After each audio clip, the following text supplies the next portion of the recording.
Hello and welcome to the third instalment of my revived history stuff.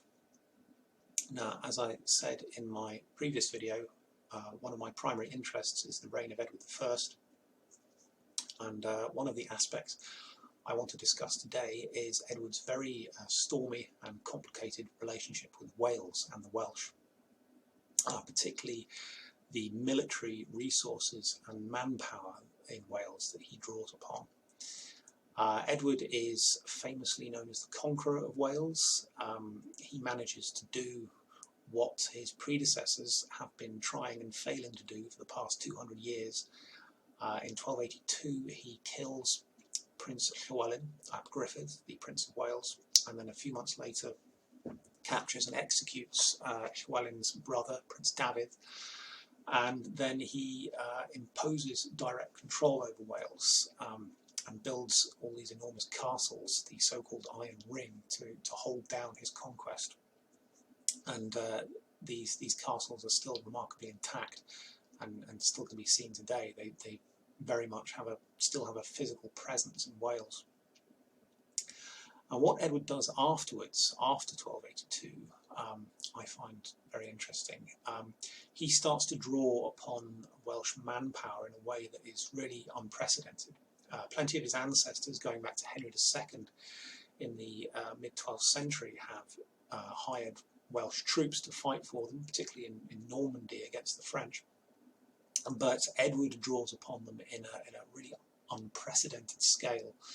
And this starts to happen quite quickly. From about 1285, Edward starts hiring Welshmen as a personal bodyguard. These men are called the Walensis Regis, the King's Welshmen. And they are fed and clothed and equipped at Edward's expense, and they serve him for many years as a personal guard. He also hires Welshmen to serve as scutefers. A scutefer was a shield bearer, and their job is to walk or ride behind the king on ceremonial occasions, carrying his shield and his banner. So Edward is hiring Welshmen as personal guards and also for symbolic ritual purposes as well. But more importantly, he starts to recruit enormous numbers of Welshmen to fight for him. And as the reign goes on, and you get to the last decade, Edward finds himself at war all over the place. He's engaged in wars against the Scots, in Flanders, in Gascony, and as well as being actually at war, he's got to maintain his position elsewhere. Ireland, for instance, his lordship of Ireland is sort of slowly deteriorating. There's all kinds of wars and problems going on over there. And the crisis point of the reign is reached in the year 1297, when Edward's armies suffer some very bad defeats. His lieutenant, the Earl of Surrey, is defeated at Stirling Bridge in September by William Wallace and Andrew Moray. That's quite a famous battle.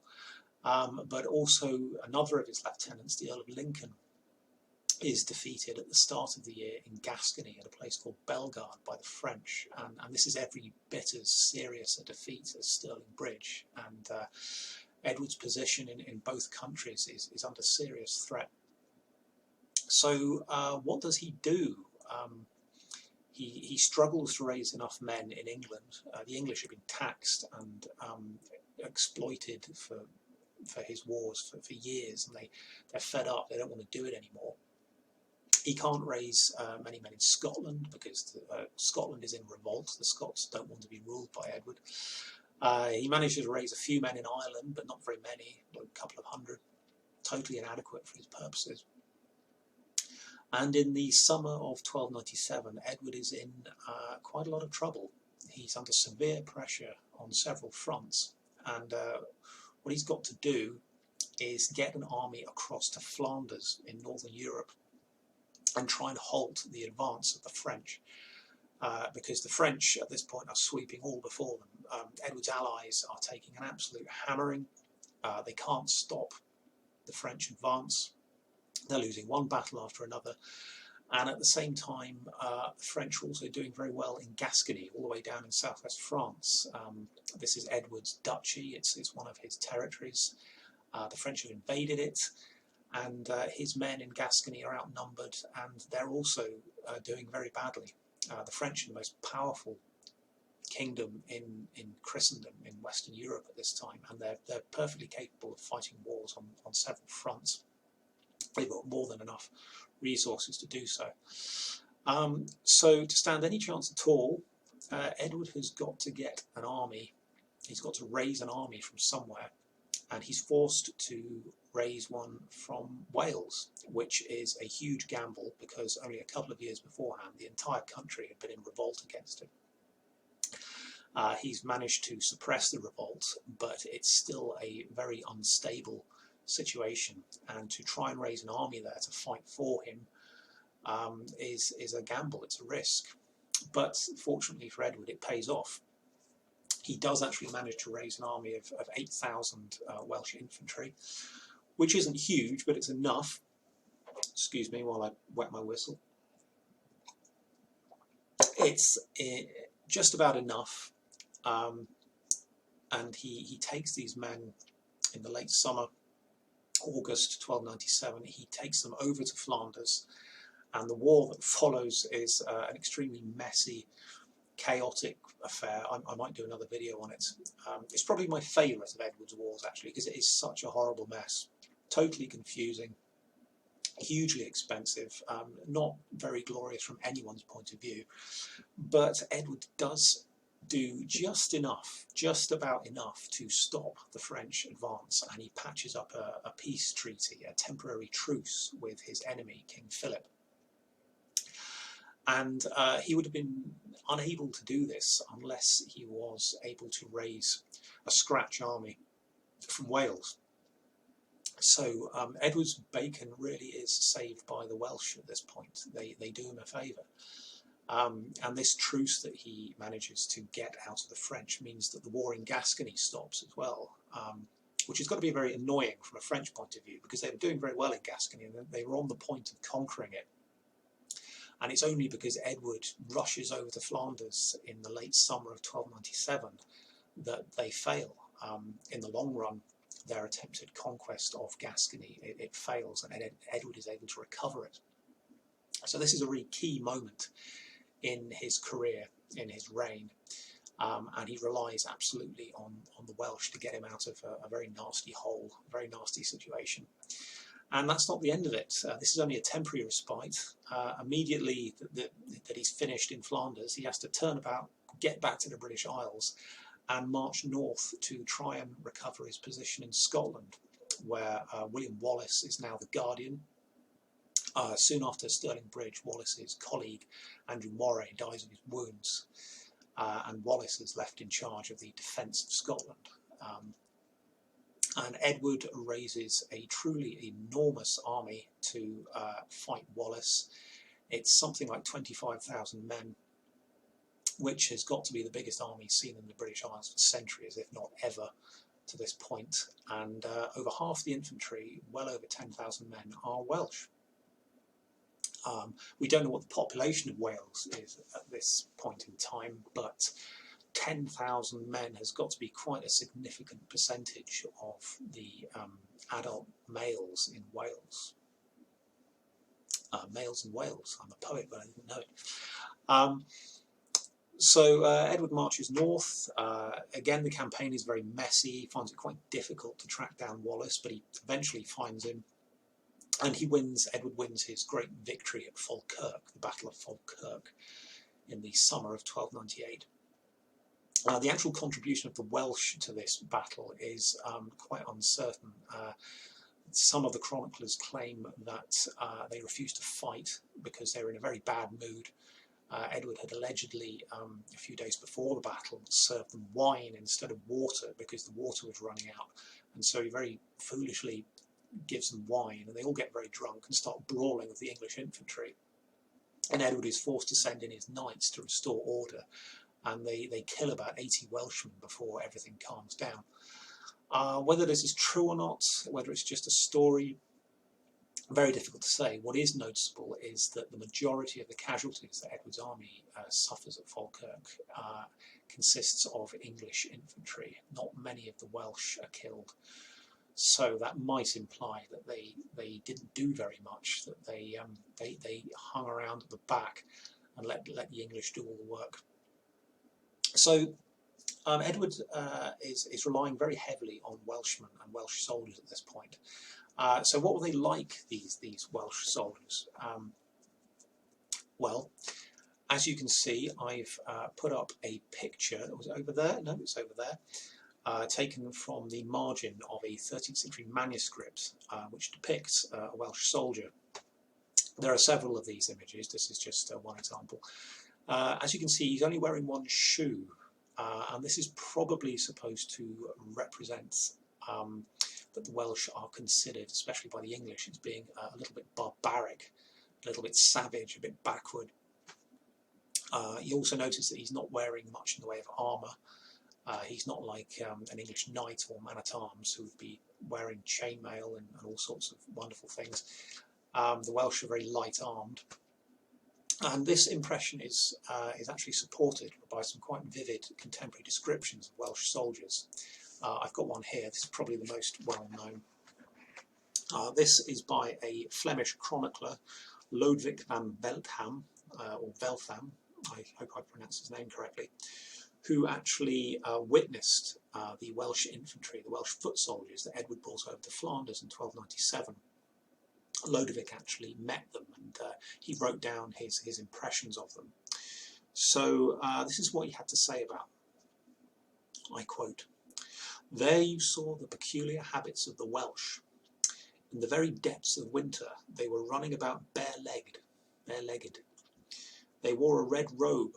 They could not have been warm. The money they received from the king was spent on milk and butter. They would eat and drink anywhere. I never saw them wearing armour. I studied them very closely and walked among them to find out what defensive armour they carried when going into battle. Their weapons were bows, arrows and swords. They also had javelins. They wore linen clothing, and they were great drinkers." So that's quite a vivid description of Welsh infantry, these sort of light-armed soldiers. Another notable aspect of Welsh soldiers at this time is that they're not very disciplined. They're very good at fighting, and if you unleash them on the enemy, they can sort of be pretty much relied upon to destroy all in their path. But you've got to appreciate that they really will. They will plunder and ravage and generally cause mayhem.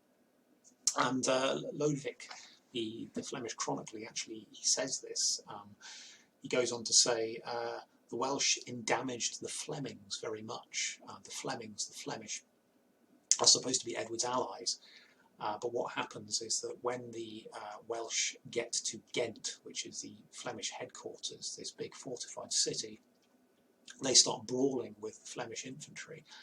This happens at other places as well, and it only increases the chaos of this very messy campaign that the Allied soldiers, as well as fighting the French, they're all fighting each other. Very messy, fascinating situation. And why are they fighting the Flemings? Well, partly because they like fighting. They're a very warlike society, Wales, at this time. It has been for centuries. And this is reflected in other accounts. As you can probably tell, I've got notes in front of me, which I'm switching from seamlessly. You can't notice at all, can you? This is immensely professional and impressive. But as I say, the Welsh are they're really the products of a martial society. Medieval Wales is a very militarised society. Young men, the majority of young men are brought up to fight. They'll spend their lives as warriors, and probably die young, most of them. This is reflected in the writings of Welsh chroniclers as well as Flemish or English chroniclers. One of the most famous is a chap called Gerald of Wales, who was writing in the late 12th century, some decades before Edward conquers Wales. And he wrote a great deal about the Welsh. Gerald himself is of mixed Norman and Welsh ancestry, but he wrote a great deal about the Welsh. And to give an example, this is what he has to say about the Welsh as warriors, as fighting men.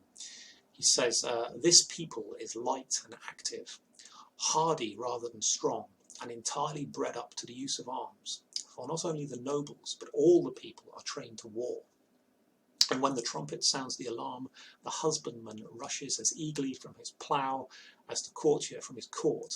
And indeed, this is not found as elsewhere.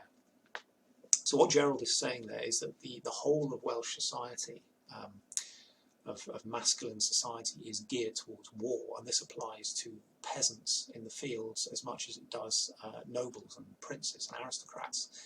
And this is certainly different to the situation in England, where warfare is really the preserve of the elite, the king and his nobles and their retinues. They do draw upon English peasantry to fight for them, but these are not really born warriors. They're farmers and labourers who are conscripted and forced to fight, and they're not terribly enthusiastic, at least not at this stage. Whereas the Welsh are very much an ingrained martial society, and this is what Edward draws upon. This is what he realises, that he can actually use the fighting potential of the Welsh and this enormous pool of warriors to shore up his position, and that's exactly what he does. So I've talked for quite a long time now. I don't want these videos to be too long, and I haven't gone over everything I wanted to, so this will probably end up being part 1 of this particular subject of Edward and the fighting potential of the Welsh. I'll have to come up with a snappier title, but for now I shall leave it there. I hope you found this interesting. Please leave a comment if you feel like it. Okay, thank you. I'll hopefully talk to you later.